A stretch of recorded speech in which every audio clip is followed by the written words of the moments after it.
Please subscribe this video if you liked it. Also make sure that you click on the bell icon for more videos like this. If you click on the bell icon, you'll get all the notifications what we upload. Also please give this video a like, comment and share. Hi friends, in the previous video we saw about compiler construction tools. If you want the lecture about it, I will give the link in the description box down below. There you can access it. So let us go into the topic. Today's topic is phases of compiler. The terminology used here is phases. Compilation process is partitioned into number of subprocesses, that is phases. A compiler operates in phases. Generally, a phase is a logically interrelated operation that takes source program in one representation and produces output in another representation. There are two phases in compilation, that is analysis and synthesis. Analysis is depend on the language and it is independent on machine.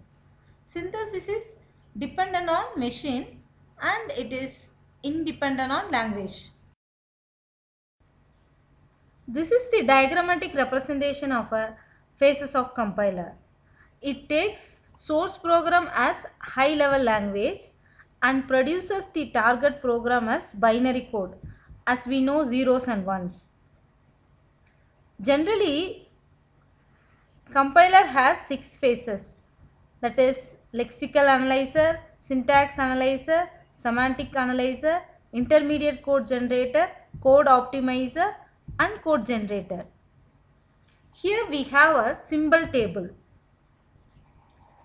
Symbol table is a data structure that containing a record for each variable name with fields. And also here we have error handler. This is the one of the most phase of the compiler. Whenever a phase of a compiler discover an error, it must report the error to the error handler, which issues the appropriate message. Both symbol table and error handler is having a relationship with each and every phase of a compiler. Lexical analysis. This is the very first phase in the compiler design. Before going into the lexical analysis phase, we should know the terms lexeme and tokens. Lexeme means it reads the streams of characters and groups them into a meaningful words. Token means for each lexeme, the lexical analyzer produces a token of that form.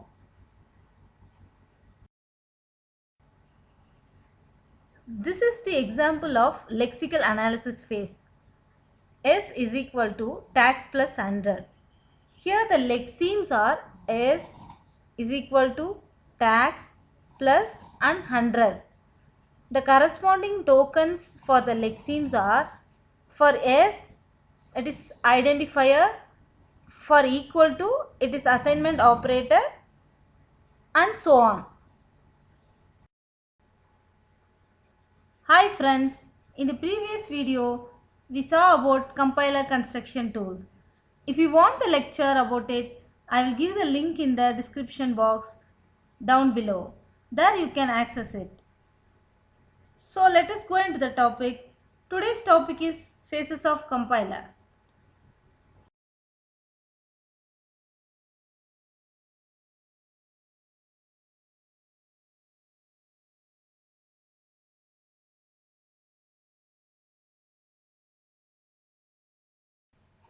Please subscribe this video if you liked it.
Once the semantic analysis phase is over, the compiler generates an intermediate code for the target machine. This intermediate code is in between high level and machine level language. This is in the form of 3 address code, which consists of a sequence of assembly like instructions with 3 operands per instructions. Here each operand can act like a register. Here T1, T2, T3 are the registers. This phase also bridges between the analysis and synthesis phase. In code optimization phase, attempts to improve the intermediate code so that the better target code will result. For example, a is equal to into float of 5, b is equal to c star a. The optimized code is b is equal to c star 5.0.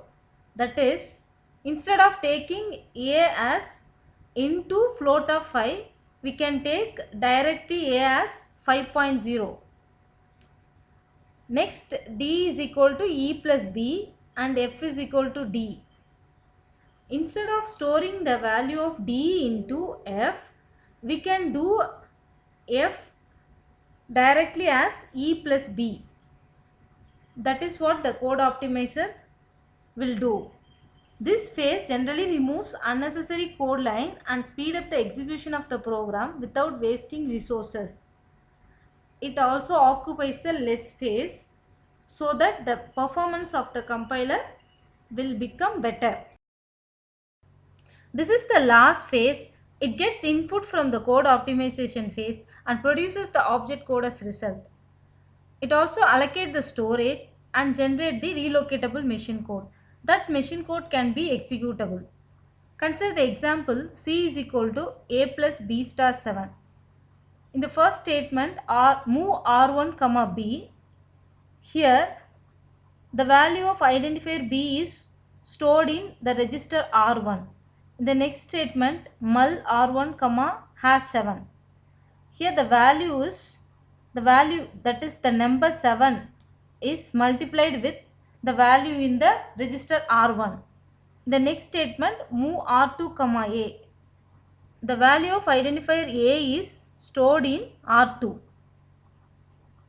Move on to the next statement, add r1 comma r2. Here the values of both r1 and r2 are added, and that is the added value stored in r1 register. The final statement, move c comma r1, the resultant value stored in r1, that is moved to c identifier. I hope you have learned compiler phases shortly.